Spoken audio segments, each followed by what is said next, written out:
저하고 이제 만나서 문제를 해결해야 하잖아요. 그러면 제가 이 상담하시는 분의 상황을 좀 더 정확히 아는 게 중요하잖아요. 그래서 뭐 설문도 해오시고 수면검사한 게 있으면 가져오시고 또 자는 동안에 소리를 좀 녹음해서 갖고 오시면 제가 얼굴을 보고 또 이런 모형을 보고 구강 구조를 보고 여러 가지를 보면서 이제 상담을 하면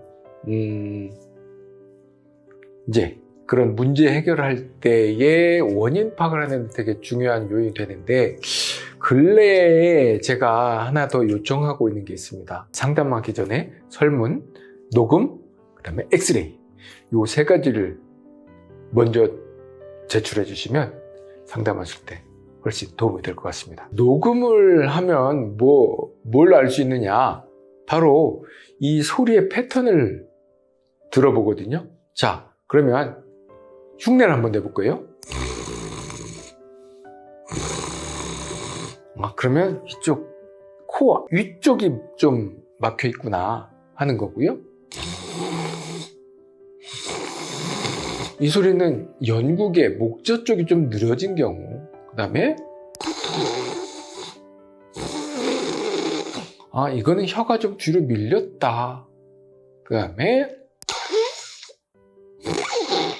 하면 혀가 심하게 밀려있다, 그래서 기도가 굉장히 좁아져 있다, 뭐 이런 대략적으로 이렇게 소리를 들어보고 이 상황을 이제 유추해 볼 수 있는 거거든요. 그리고 또 이 상태, 굉장히 심한 사람이 있고 소리는 별로 안 나는데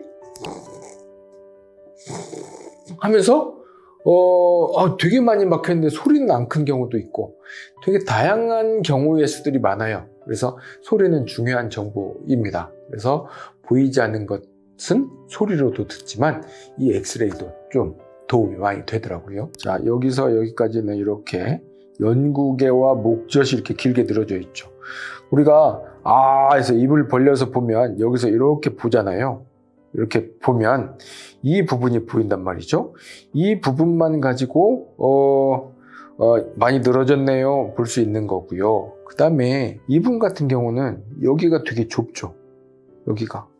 그러면 잘 때 딱 누웠는데 혀가 내려오면서 여기를 딱 하면 여기가 탁 붙어버리겠죠. 그럼 이제 숨이 들어오질 못해요. 이런 것들이 이 엑스레이를 보면서 이게 얼마나 되느냐, 여기까지 얼마나 되느냐, 그리고 중요한 게 혀가 여기서부터 이렇게 가는데 혀가 할 때는 여기까지 내려서 이렇게 잡아주면 지금 현재의 숨쉬는 상태를 유지할 수 있겠다 하는 것들을 찾을 수가 있습니다. 이렇게 다 보시면 어디까지 내릴 것이냐, 지금 이 설골뼈, 이런 것들이 저에게는 큰 도움이 된다